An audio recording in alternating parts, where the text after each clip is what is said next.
right, welcome, and thank you for joining our webinar, From Chaos to Compliance, the New Digital Governance for DevOps. A quick introduction for those of you who may not be familiar with Zebia Labs. We've been part of the DevOps movement since the very early days. We're solely focused on DevOps and continuous delivery, and you can find our customers across many of the best known and best run companies around the world. They're in all types of industries, from financial services to retail to manufacturing, and all the way to the public sector and government agencies. Many organizations come to Zebia Labs to help with their overall DevOps journey, while others choose to start smaller while addressing specific concerns. For example, they may be looking to move applications to the cloud or to start taking advantage of container technologies. Or maybe they are looking to make their continuous integration part of the broader software delivery process. And of course, most organizations have IT service management policies and tools in place when they start adopting DevOps practices. So they need to figure out how to get the best of both worlds, from ITSM and DevOps. On top of this, there's a topic we're discussing today. How can organizations implement a governance model that still enables development teams to deliver software features to market faster and at the same time satisfy compliance requirements, mitigates risk, and protects the business? So a quick introduction. My name is Dan Beauregard. I'm a cloud and DevOps evangelist at Zebia Labs. I'm excited to have with me today our guest speaker, Charles Betts, principal analyst at Forrester. Charlie, great to have you join me. Dan, great to be here. Well, let's get things started. Today's discussion will be broken down into the following segments. We will first look at the challenges organizations are running into by continuing to use outdated governance models. Next, we'll describe what a new governance model should and could look like. And finally, we'll discuss the importance of developing an integrated end-to-end release pipeline in ensuring auditability and standards compliance. Governance means many things to many people. Before we jump into the meat of our conversation, I think it's really important to define exactly what we mean by governance and governance models. Charlie, I know this is near and dear to you, so I will let you define governance and then set the stage for our discussion. Perfect, Dan. So the first thing I'd like people to remember is that governance is not management. Governance is an additional control mechanism that helps keep an overall organization aligned and on track. And the best metaphor for those of you who might be more technically inclined, I think of it as out-of-band control. So this is how the organization at the most senior level, the ownership level, the board level, has confidence, has assurance on a day-to-day basis that the investment is headed in the right direction. There's much more to be said, but of course we have limited time here. Now, we've had a series of approaches to digital governance. Dan, I'm trying to hit my arrow here. Okay, now it's working. Yep, it did. And many of them have centered, most of today's governance approaches in digital organizations, especially larger, more traditional organizations, have centered around these bodies of knowledge. ITIL, COBIT, PMBOK, CMMI to some degree. I've studied, I've been a contributor to, I've been a reviewer of these frameworks. They're known to me. And for the most part, especially in the United States, I think things are a little bit more mixed in Europe, but in the United States, there's definitely a sense that we're leaving these things behind, fairly or unfairly. I'd like to talk a little bit, however, about what I think these have in common. And that's the fact that for the most part, their historical roots emerged during the industrial era. And so what did we have in the industrial era? We had the boys, and they were mostly men, in the lab. And they were always strange. We talked about the stereotype of computer programmers being strange, but this was always true. of the research and development organization that was actually sitting there with the test tubes and the oscilloscopes and developing the crazy new products that were eventually going to be taken to market. And when we took them to market in the industrial era, what a process that was and still is. You had this small brain trust, and then the operations in the form of gigantic assembly lines, enormous supply chains, blast furnaces, railway infrastructure, cargo infrastructure, all of this, all which persists to this day. And this is the industrial legacy under which we've grown up. And in this industrial legacy, there was a definite point of view that for any given industrial problem, we could have a best practice, a one best way. And in fact, that's the name of the biography of a famous industrial engineer named Frederick Winslow Taylor. This may be a picture of him observing, with a bit of an expression of disdain on his face, the actual work of a worker servicing what looks to be a boiler of some kind, figuring out the one best way that that boiler was to be serviced. And why are we starting with a history lesson? There's a cartoon I saw that illustrates it perfectly. Two young fish meet an older fish, and the older fish says, "Nice water today." And the young fish say something politely, and then they swim on in opposite directions. And one of the young fish says to the other, "What is this water of which he speaks?" Taylorism and industrial thinking are the water in which we all are swimming, which is why history is important. But today, we have a very different world. We're moving from a world where things were merely complicated, tremendously intricate, fragile even. That assembly line might break down for any of a number of reasons. But you did not expect that assembly line, if it were manufacturing Ford Model A cars, to all of a sudden start manufacturing locomotive engines. You know, the form was fixed. It might be complex, but complicated, but it was fixed. Complexity is a different word, complex versus complicated. Complexity is when unexpected things can happen. This is called a murmuration. It's a formation, beautiful formation that a flock of starlings, birds, might take. And they follow very simple rules. Follow the other bird, but don't fly to where it's too crowded. Stay with the birds, but if there's too many birds, then move away. And a couple of other simple rules like that. And if you watch starlings flocking in the evening, they take on the most amazing shapes, like a giant bird. Now, complexity and complexity theory is something that we've been dealing with as an economic factor now for a few decades. Those of you who are interested might go check out the work of the Santa Fe Institute. But the key point here is that governance models that emerge for complicated systems are not going to work for complex systems. And with this, I think Dan has a couple things to say, perhaps. Yep. No, thank you. No, that's great lead in. So even though we have seen DevOps and related trends like cloud native technologies, digital transformation, GitOps, and even AOps start to become mainstream, organizations are still struggling when it comes to the compliance part. Part of these challenges, as you just mentioned, is that many organizations are still using outdated governance models that slow down digital innovation, and while not effectively reducing risk. So why have organizations been so slow to adapt their security and compliance practices? Why don't we start by taking a look at some of these outdated practices that are holding down these organizations and the challenges that have resulted from it? Great. Thanks, Dan. And in an hour-long webinar, we can only touch on a couple, but I've been developing an entire inventory of these kinds of mechanisms. Here are some examples of the statements you might see that to me are red flags that we've got an outdated governance model going on.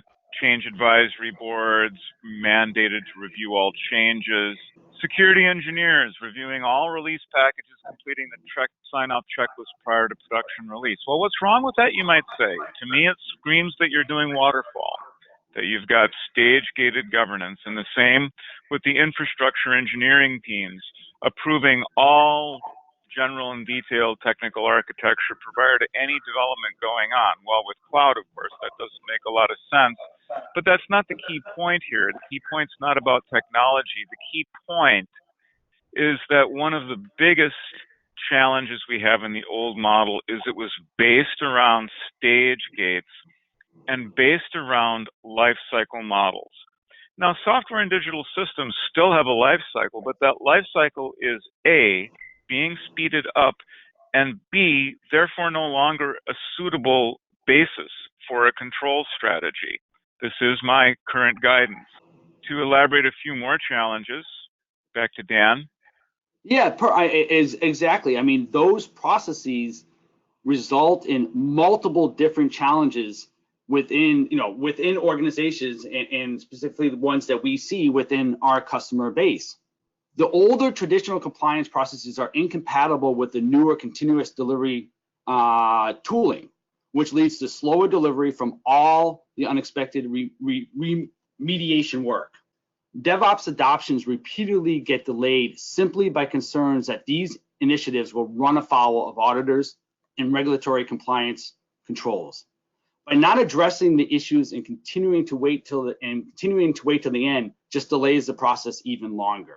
Speed. This is kind of the funny one out of it, right? Because DevOps, cloud, and container introduces speed into the process, right? More changes at a much faster rate, which on one hand is good, but however, regulatory and compliance teams are struggling to adapt with the old processes and just basically are unable to keep up. There certainly is a proliferation of DevOps tooling, which results in a lack of insight, especially across disciplines. There is also a disconnect between the systems that collect the data and the people who need it. Then comes the painful audit time, which results in resources being taken off their existing responsibilities to gather evidence for auditors, which then results in a loss of development time and ultimately a loss of money for the business. And then developers continually being asked to do these tedious tasks can then lead to low morale. A couple months ago, we had a webinar, which we actually did some polling from the audience, and I thought it was pretty relevant to kind of our discussion today. So I thought I'd just show some of the results from those polls. How painful is your current software audit process?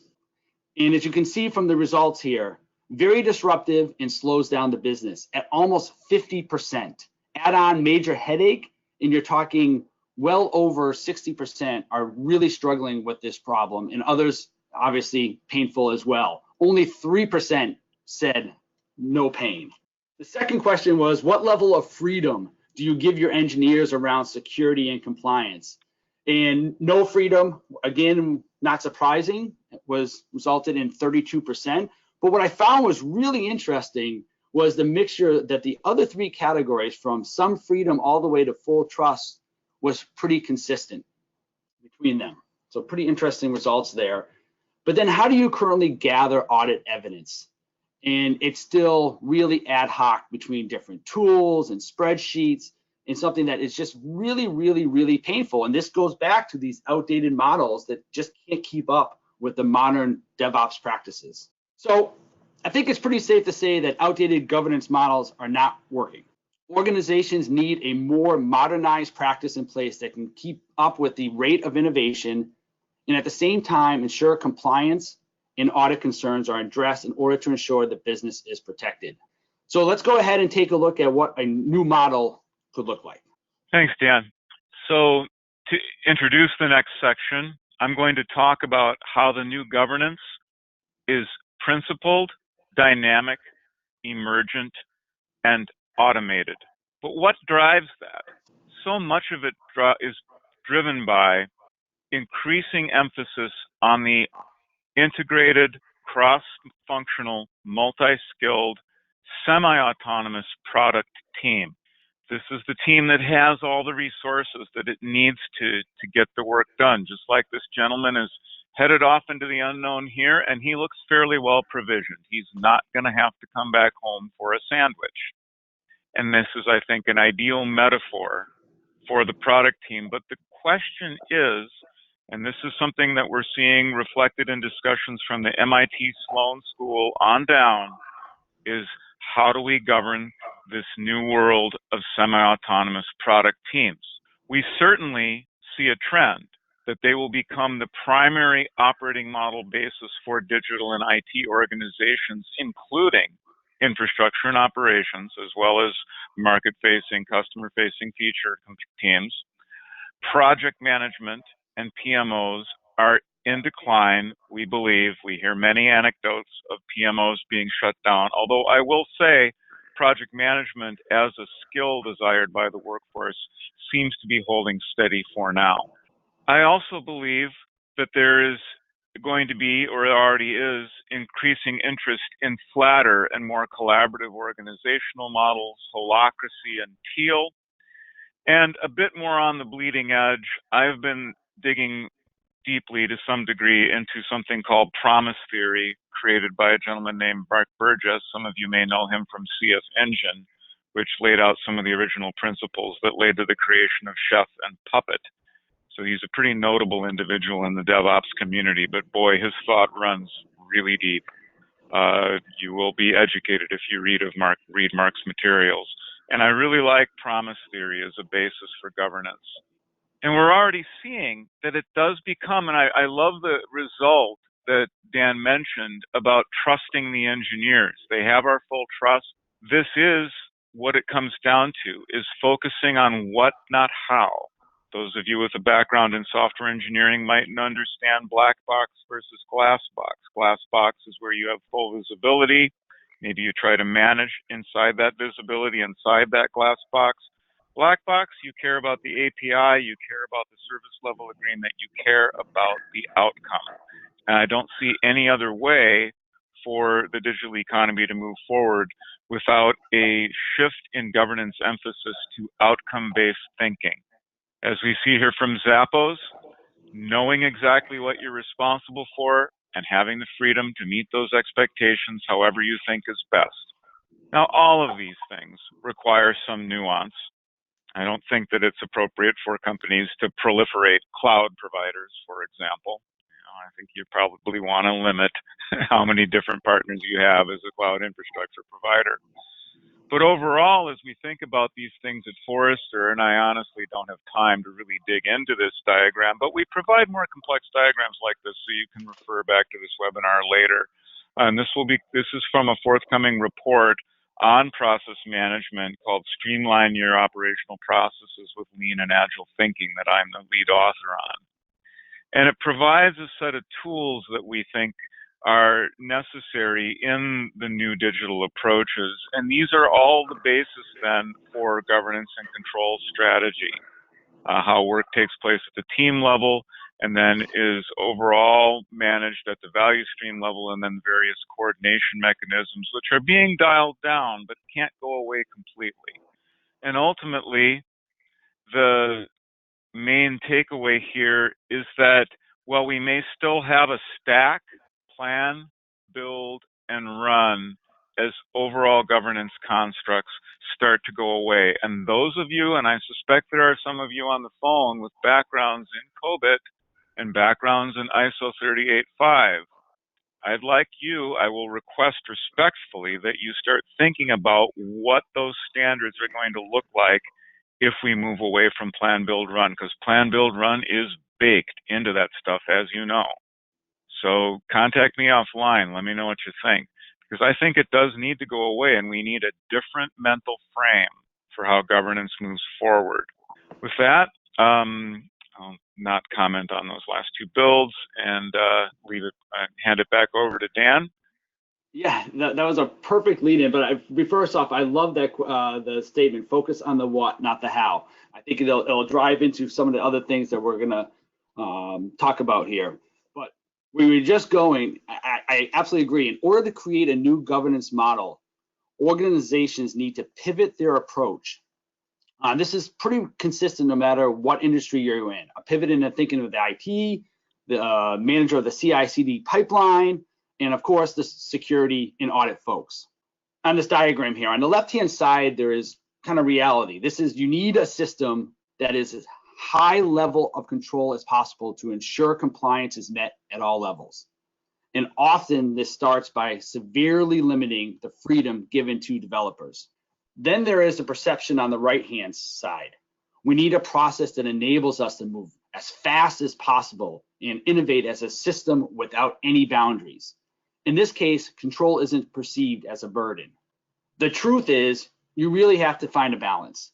A system that has the proper controls but is perceived as that system without boundaries. Particular elements of the pipeline should be standardized. Freedom does not mean you shorten responsibility. We see too often where stage and production are really controlled environments, and then dev is this wild west. It should be consistent across all environments. So this is a kind of a diagram I put together to really define what, visual of what that automated governance model could look like. And it starts at the top left-hand side. Now, I actually modified this recently after attending an auditor panels at the recent DevOps Enterprise Summit, because they talk so much about collaboration. So I added this to the model here, and it's really start with collaboration. Involve all the stakeholders from the beginning, including your auditors, compliance folks, security folks. Review and simplify all of your processes and remove any of the unnecessary controls. Then you go to compliance by design and incorporate controls into the pipeline. Codify and automate as much as possible. Then move down to the connected pipeline, which we're going to talk about a little bit more, but it connect and orchestrate across the entire DevOps tool chain. Automate each step, collecting data across all tools, and create this software chain of custody that really gives you information across your entire software delivery process. And then to the automated insight, where you collect and make available value stream metrics and KPIs for continuous improvement, can start to do more advanced data and data analytics for predictive insights, and ultimately get compliance data available when you need it. So let's get to that role of the integrated end-to-end release pipeline, because I think it is an essential part to the new governance model. To you? Sure. So let's talk first about some more applied principles, and then we'll get more directly into some of the tooling and automation. This is a steam engine governor, what's called a centrifugal governor. And those of you with a background in, if anybody on the phone knows mechanical engineering or control theory, as taught in industrial engineering and related fields, this is one of the first examples of dynamic control that is taught to people who are going to design large-scale systems. The faster that the spindle on the left spins, the more those two balls expand. Then through a scissors mechanism, they toggle the steam throttle. So if the steam engine is going too fast, there's too much pressure in the system, the governor throttles it down. If it's not going fast enough, there's not enough pressure, the balls fall back down, the throttle opens up, and the thing starts to spin faster. This is dynamic control. The concept has been around in mechanical systems for well over a century or more. I would suggest that we are just beginning to think about this kind of dynamic control at the level of governance, IT and digital governance that we're talking about in this presentation. We need to move to more dynamic mechanisms, and I will give you two examples from recent cases I've heard. The first is the idea of a change credit rating. So change management is always quite controversial. There are organizations that are getting rid of it, but in some organizations it's an important control, and I think that it should be altered very judiciously. I'm not a fan of saying just blow up your change advisory board. You need to think about that. But one of the mechanisms, and Target Corporation is on the record as doing this, they said so at a public presentation last year, is start evaluating how successful your various product teams are at their changes. Are they making changes, filing change requests, and then the change fails? They have a poorer credit rating. Are they making changes that never result in any issues? They have a higher credit rating. Well, if a team has a bad track record, maybe they should have more conversations and more scrutiny before their changes go through. They've got a great track record. Why get in their way? Another example is drawn directly from the site reliability engineering conversations, and it's what I call support turnback. Now, when you had project teams building features and then scattering to the four corners of the earth when the work was done, poor operations was sitting there with a dead cat in its hands that had just been tossed over the wall, right? Well, nowadays we have persistent product teams, and you may still have people who have some operational responsibility. This is one of the ambiguous areas of SRE. Yes, you build it, you run it as a thing, but not always, and not in all organizations. And we're going through a long historical process of gradually refactoring that model. But I love this model here where if the product team is throwing junk over the wall, then the operations team has the option of saying, look, you really are going to be building it and running it until you get in the habit of putting better, more maintainable, more observable code into production. Then we'll consider going back to being your tier 1, tier 2. It's a fascinating idea. And again, the point here is it's dynamic. The operating model, the governance model changes in response to the behavior of the system. I want to talk about chaos since it's prominent in the title of this webinar. So I've heard that complex systems have emergent properties for years, but for some reason, when I heard Dave Renson, who is lead SRE at Google, one of the lead SREs at Google, say it at ChaosConf a month or so ago, it just came clear to me in a different way that this was the difference with these new systems.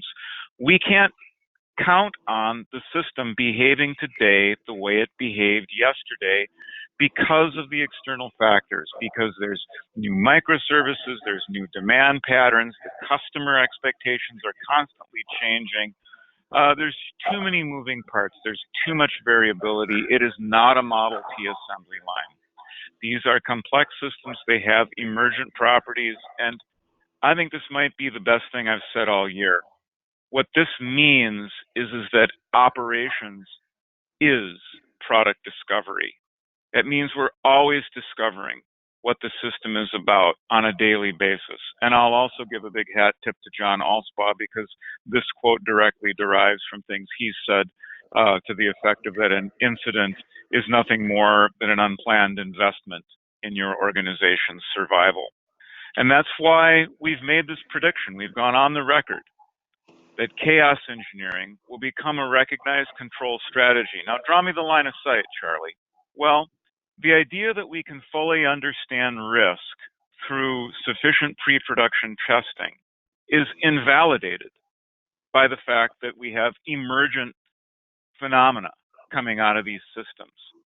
Therefore, as Netflix well discovered quite some time ago now, you have to test in production. You have to constantly stress the system. And this is a risk management play. And in fact, I know of companies where chaos engineering, the chief risk officer and the risk committee of the board have been briefed on chaos engineering. I know that people are briefing their auditors on this. We haven't yet seen it been formally publicized as a control strategy, but when you think through it, it does make sense, and I think it's going to be more and more important. The same way, I just draw the analogy to a military drill.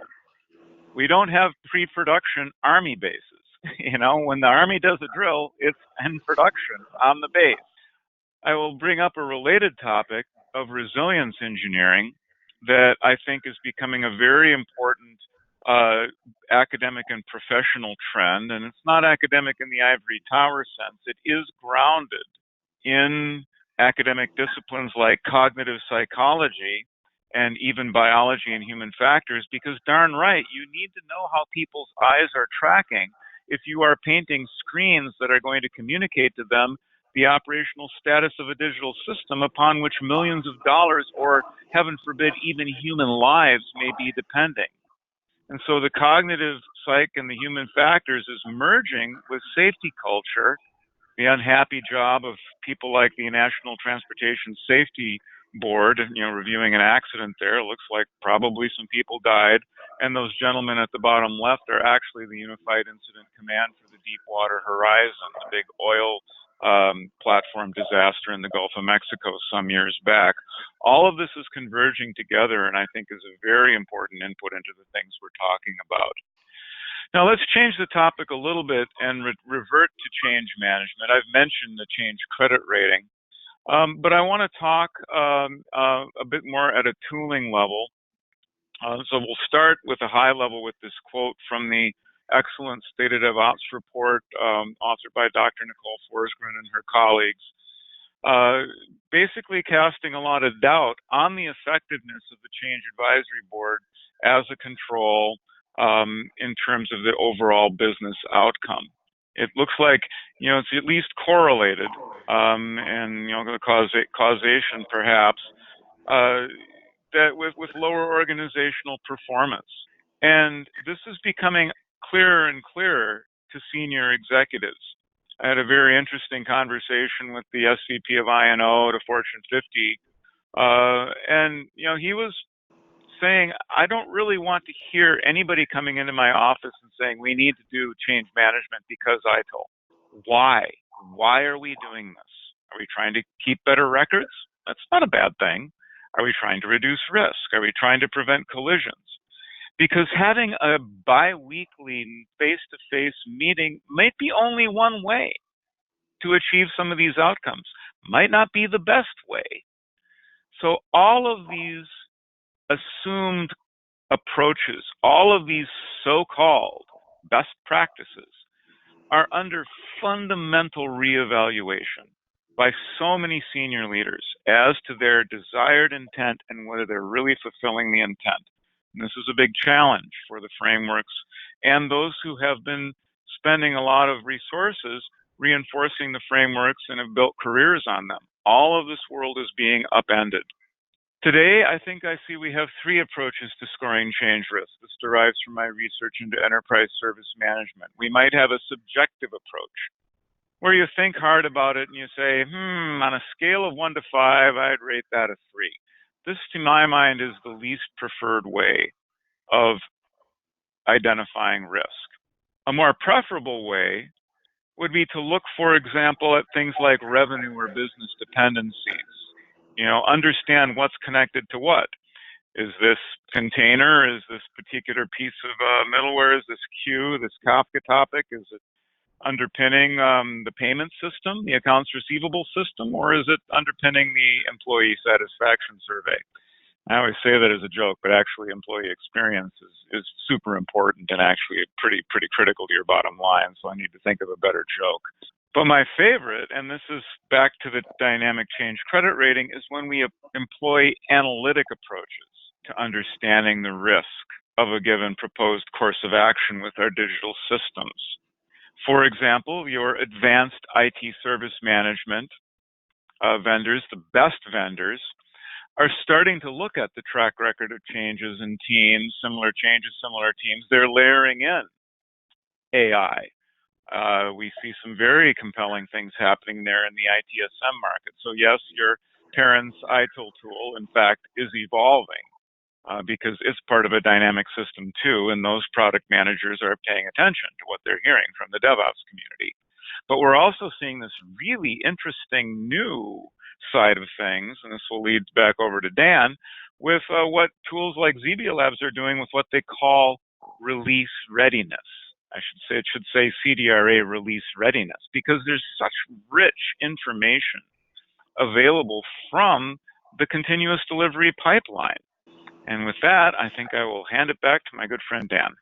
So I always love putting our periodic table of DevOps tools into these webinars and conversations, because it actually, your lead off there was absolutely perfect.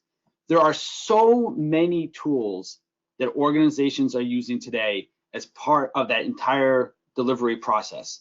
I think we have about 120 tools, and these are the most common DevOps tools in our periodic table. It is not uncommon for a single team to be using 10, 15, 20 more of these tools as part of a single application release. So it's so important to be able to tie this together and make sense of it if we're going to do any of those things with data and data analytics on top of it. And that's why we feel it's so important to be able to have that integrated and end-to-end DevOps tool chain. So what do we mean by that, right? So we have a release orchestration that starts at ideation all the way to production. And it sits really on top, the tooling sits on top of all of the tools that you use, your developers use as part of the software delivery process. And it can contain, and will always contain, many open source tools as well. But you need to be able to connect those tools together to be able to have consistent and repeatable pipelines. And it includes your deployment automation as well. But if you are able to do this and collect and unify the data across all of those different tools, then you're going to be able to first have a trail of evidence of everything that's touched your software and software assets during the process, and then know that you have the right data to be able to do DevOps intelligence on top of it. Things like security and compliance reports, automated audits, value stream metrics, and even advanced data analytics like AI and machine learning for predictive stuff as well. So that end-to-end tool chain is really critical to understanding all of the data and including all the compliance and audit throughout the software delivery process. For example, and this is something that we think is really important, again, if you can collect all of that data across the tool sets, then and really only then are you able to form what we call the software chain of custody. It gives you the who, what, where, and when for all changes across, for software delivery. And this is what can enable things like a push button audit report that can be automatically generated on every release that you do within your environment, or for bigger audit times across all of your releases over a period of time. Being able to gather and collect all data across all tools and make that available, again, when you need it, not with all the firestorms that audit times have had in the past. And look at that. So Charlie, I thought, we were worried with all the different slides that we had and such that we would be over, but I think that kind of flowed pretty well. So why don't I let you make your final conclusions first, and I'll add something, and then we can open it up for questions for everybody. Well, I think that we are really heading into some interesting new times. I think that would be a reasonable question on the part of many people to say, well, how will it be that auditors do their work? We are moving into, I think, a more subjective world.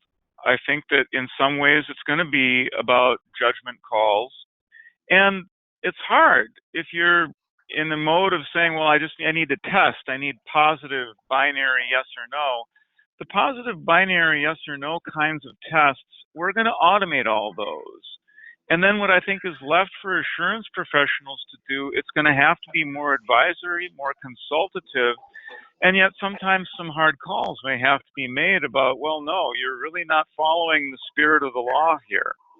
I think more and more it's going to have to be about those principles and understanding whether or not teams are following the organization's principles. And then there's room for judgment and disagreement in that.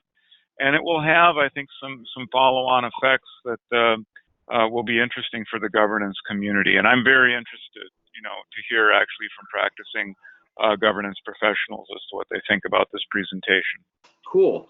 And, Charlie, I know you were here as well for this I session at was. DevOps Enterprise Summit. I found this very fascinating, and they had some follow-up sessions as well. And I think it kind of really sums up what we're talking about here. These for those not familiar, they put in 4 auditors from the big 4 auditing companies, and these are real auditors. And my conclusions are kind of in line with what they were saying. They said it is absolutely possible to meet compliance and regulatory needs in a modern DevOps environment. But to do so, you need to incorporate your security and audit folks early in the process. In fact, make them part of the process. And if you do that, as well as incorporate many of the other things that both Charlie and I discussed during today's webinar, you will be on your way to releasing compliant software without the many hassles you face today. I really enjoyed those sessions, and it's actually right, and that's why I added collaboration. Right, let's introduce those security and audit folks early in the process, and incorporate these and update these models for today's practices. With that said, I believe we have concluded the presentation portion of the webinar. Let's see what questions are out there, and I'll bring up that panel here, and we'll take a look.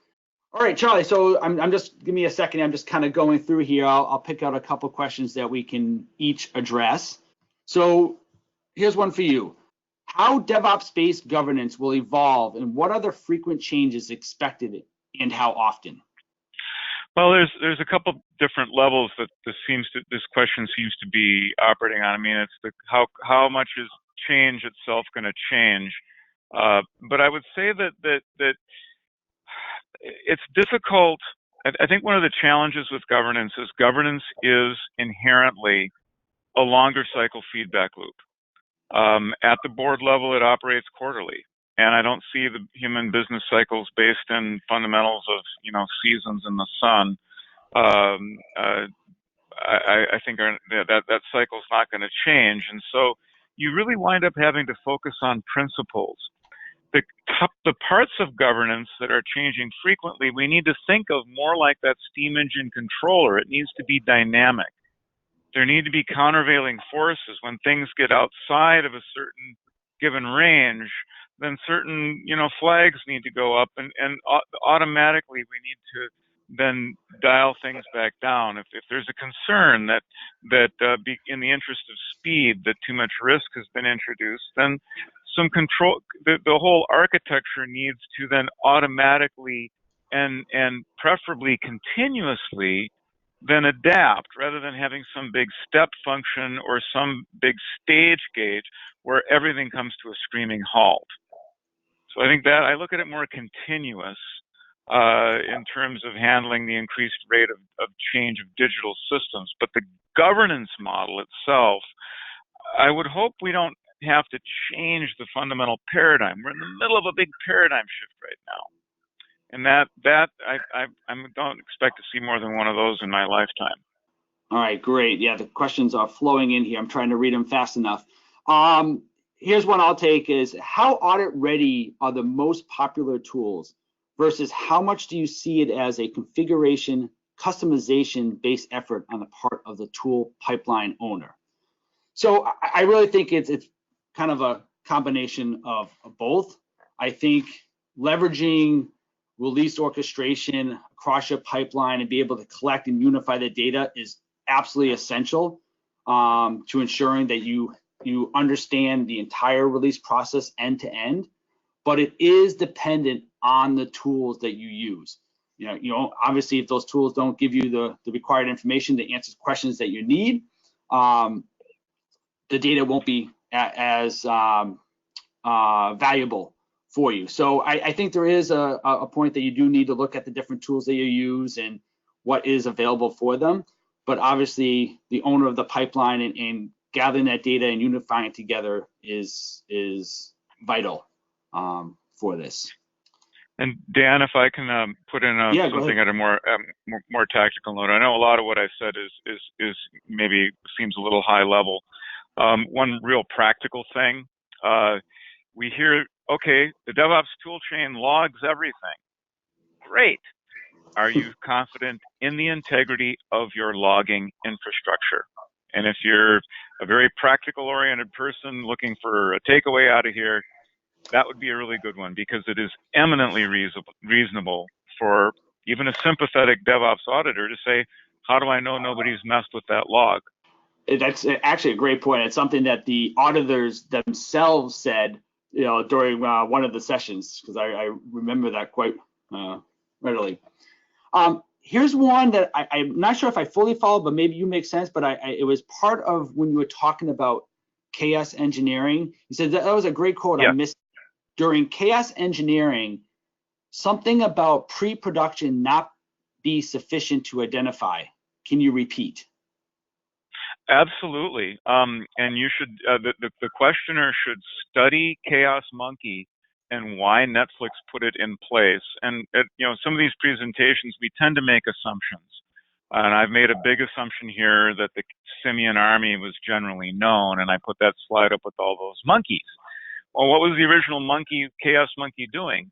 It was going out in production at Netflix and randomly whacking processes and servers. Why would you do that in production? What if it takes something down? Well, if you're a product manager at Netflix and Chaos Monkey, and by the way, Netflix has moved beyond the Simian army, but if you're a product manager and Chaos Monkey took your service down, that wasn't Chaos Monkey's fault. That was your fault. And why would Netflix do this in production? Because Netflix is too big to have a pre-production environment that would sufficiently represent all of the emergent phenomena and risk possible. And so they are deliberately hardening their system. Now, this is going to be a long journey, folks. Netflix is showing you, videos to binge watch. They're not, life critical. But nevertheless, the military is about as life critical as they get, and they drill. You have to, now you don't necessarily drill during war fighting. I'm going down the rabbit hole here. But bottom line, it's just too expensive in too many cases to fully model a production system in a pre-production environment. And if you don't, how do you know that your tests represent all the things that can go wrong? You simply don't. And this is increasing. It's always been true to some degree, but this is, I think, increasingly the new normal and the reality. Here, I'll address one quickly, and I think I got another one for you, Charlie. But first, when you are accumulating all the data of the tools that are part of the ZBI Labs platform, do my steps have to meet special criteria, or do you implement custom plugins or similar techniques to merge the data? Yeah, no, great question. So when I showed you that periodic tools, we have integrations with hundreds of DevOps tools that most organizations use, and we have a flexible platform that allows us to very easily tie into even homegrown tools that some organizations have. And as part of that process, we have specific fields and data that we actually are working with the auditing companies now to validate that we are collecting all of the information that is important for them. And those are mandatory fields in our plugins and any custom ones that we fill with them. So yeah, it's part of the integration process. So Charlie, I think we'll take a couple more questions. One for you is, what advice can you give for endorsing a change in the company if you are not in a management position? Organizational change management. Yeah, it's difficult. DevOps and Agile and digital transformation more generally, at the end of the day, they do require executive support. Now, there are certainly any of a number of cases where that executive support comes because there have been successful proofs of concept, pilots, or people simply become attentive to that this seems to be the way the developers are doing things lately. And so it's complex, and it can be bottom down, top down, bottom up, top down, middle out. But at some point, if you haven't got alignment with at least one senior executive who's willing to provide you political cover, in particular with your auditors sometimes, sad to say, it's going to be a struggle. And you always have the, sometimes you have to look at the question of whether I want to stay in a given environment if nothing else seems to be moving, if there's just no support. Now, of course, presentations, webinars, books, the Phoenix Project has played a notable role as a catalyst, as a book where people have had book clubs. If I was an individual contributor and really wanted to promote DevOps and there was nothing else I could do, I would start a book club and read the Phoenix Project with a few collaborators. Even starting at a peer-to-peer level, eventually, things start to come the attention of the next layer up, and just go from that approach. It's grassroots organizing in a way within the company, but at the end of the day, you'll need to make your case at higher and higher levels. But at the highest level, I can tell you, they are listening to the MIT Sloan School, and the MIT Sloan School is starting to really get it. Jeannie Ross, one of my favorite academics, is writing more and more about this for the MIT Center for Information Systems Research. So if you do run into a really senior person, point them that way, because hey, Harvard and MIT and all of that. Great. So why don't we take one more question? And what I'm thinking, the questions are still coming in pretty quickly here. If you'll be open to this, Charlie, I would love to, maybe we could put a blog together and answer some of these questions as a follow-on. I could share the questions with you after if that's something you would be open with, but I think we'll try to address as many of these other questions as possible in that format, since we're just about out of time. Okay, so that'd be good. So why don't we do one more question and then we'll end the session. And how to adopt this new kind of governance when you have to execute some old school quality control mandated by ISO or customer audits. This is again where you need political cover, and this is going to be a long historical process. And this is where, in the immediate, follow ISO. You don't have a choice. I mean, you're trying to do DevOps at a medical device company or something similar. You're going to follow those standards. Without question. You need to realize that this is maybe a career-defining opportunity for you, and you need to start asking yourself and your colleagues and your management, how is it that those standards came to be? Because these standards are not handed down in stone on two tablets from the mountaintop. They're developed by human beings trying to solve problems. I'm active in the Open Group. In fact, we just released a new standard, the Digital Practitioner Body of Knowledge. This was definitely a human process. And all of those standards from the venerable ISO 9001 on down are human artifacts and can be changed. Changing them is not something that you just wake up in the morning and say, oh, I'm going to go change ISO 9001. But if you've got passion about it, or you believe that there are other people asking the same question. And this could be a really interesting professional journey for you. All right, awesome. Well, we will follow up with a blog to answer the remaining questions. Charlie, I really want to thank you for joining. I enjoyed our conversation. I always take away a couple tidbits of notes that I'm like, I got to use that after our conversations. And I got quite a few today. So really appreciate you joining me. With that said, thank you. End our session.